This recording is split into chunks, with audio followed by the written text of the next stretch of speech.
오늘 여당 대표 입에서는 토지 공개념이라는 말이 다시 나오기도 했는데요.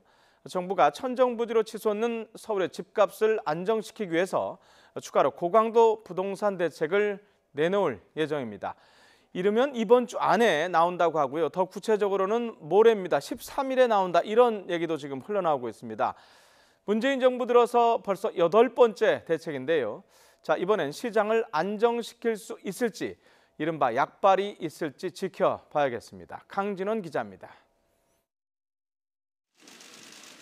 정부는 지난해 8월 다주택자에 대한 양도세 중과 1가구 1주택자의 양도세 비과세 요건 강화 등이 담긴 파리 부동산 대책을 내놨습니다. 서울 25개구 전역은 물론 과천시와 세종시를 투기 과열지구로 묶어 주택담보대출 한도도 조였습니다.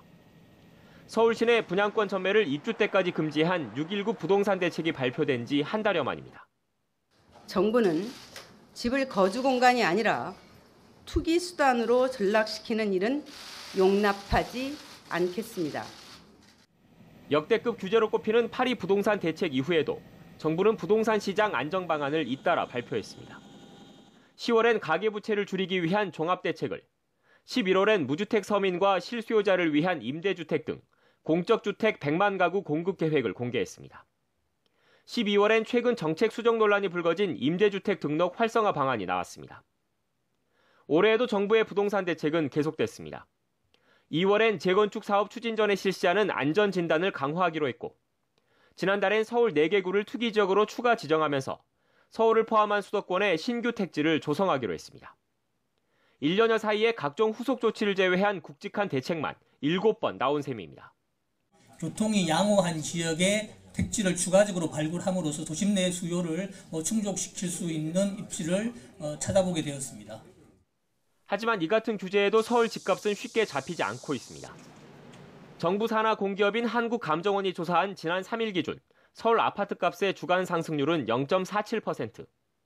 가장 최근 부동산 대책이 발표된 지난달 27일 기준 상승률 0.45%보다 오히려 0.02%포인트 높습니다. 지금 이제 부동산 시장 문제는 지금 일부 투기적 수요, 그다음에 이제 거기에 조금 편승된 불안 심리가 작용을 좀 한 것 같아요. 이에 따라 문재인 정부 8번째 부동산 대책은 투기 수요 억제와 실수요자의 불안 심리를 확실히 잠재우는 데 초점이 맞춰질 것으로 보입니다. 우선 과도한 혜택 논란이 일고 있는 임대사업자의 대출 한도를 줄여서 빚내서 집 사는 행위를 규제할 것으로 예상됩니다.